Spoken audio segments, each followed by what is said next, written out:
Ito na, impusahan na natin ang labanan. Ang nais sa mga miyembro ng ating unang grupo ay maging inspirasyon sa mga taong may kapansanan. Ito po't pakinggan natin ang iba pang masasabi ng Innocent Crime Dancers.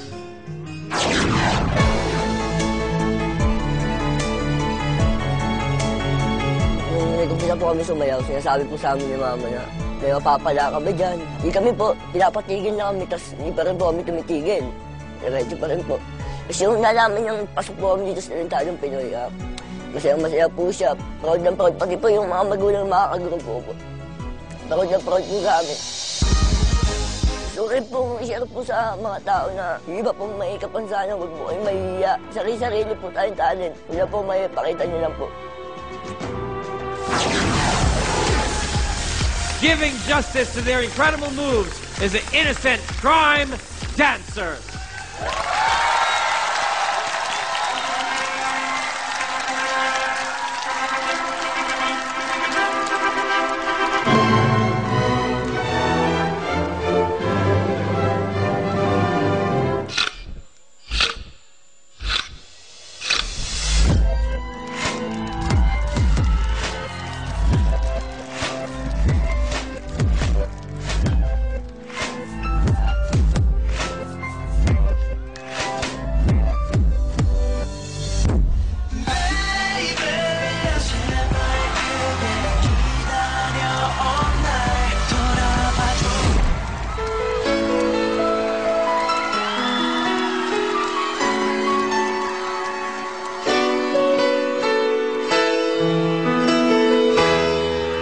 I remember the days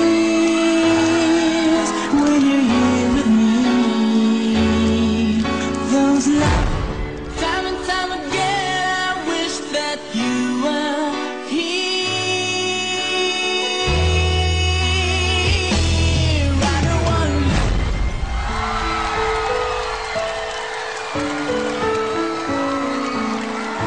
love me.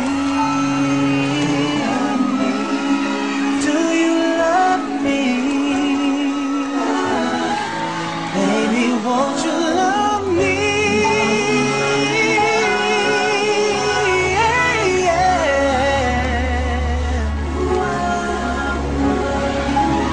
So if you tell me you love me,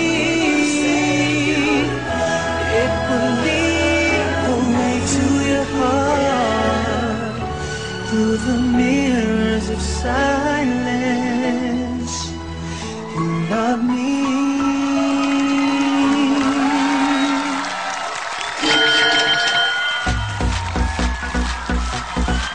Innocent Crime Dancers. Hey, magandang gabi sa inyo, boys. Alright. Innocent Crime Dancers. Sweet. Wow! Wala akong masabi. Natulala na naman ako. Anong pangalan mo, darling? Ito nasa gitna? Christian po. Christian?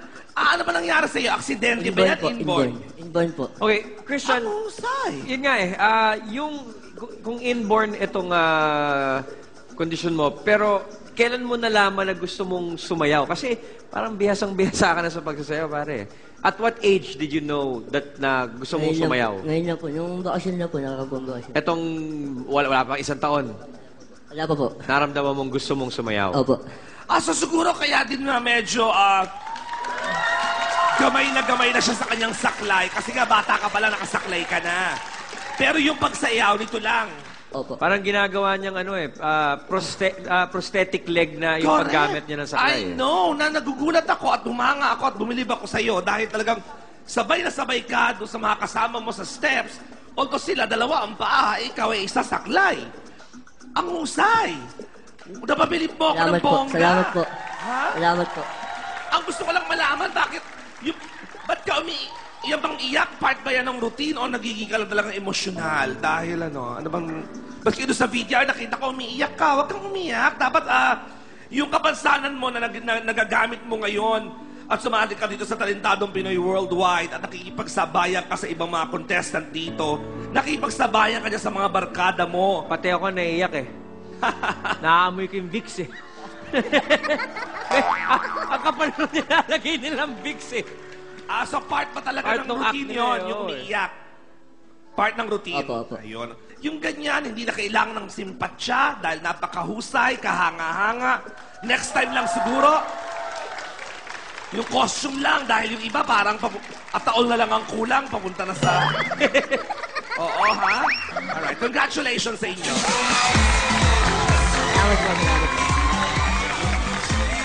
Nakikita kong may puso ang ginagawa niyong pagsayaw. Nakita ko yon. Kahit na hindi kayo maglagay ng Vicks. Salamat po. Alam mo kung saan nakikita yung mga yon? Sa muka, sa mata. Nakita ko ang dakas ng inyong eye contact sa audience at saka talagang damang-dama ninyo yung passion for dancing ninyo at saka yung mensahe ng kanta. Ang galing ng grupo. Gustong-gusto ko. Salamat po. Thank you po.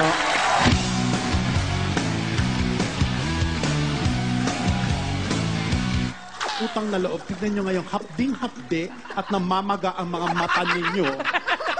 Dahil isang dakot na Vicks. Ang Vicks ay para sa ilong at hindi para sa mata. Okay? Sana hindi naman... Sana sa pagwawakas ng rutina ito ay mabatid ninyo. Okay? Na hindi sa isang dakot na Vicks nakukuha ang simpatya ng audience. Yun lang. Salamat po. Thank you very much, Dance Scout. Okay, Innocent Crime, maraming salamat sa inyong pagpapasikat. Mamaya, magkikita tayo sa dulo ng show para malaman ang resulta. Maraming salamat, guys. Thank you po. Thank you. Papa!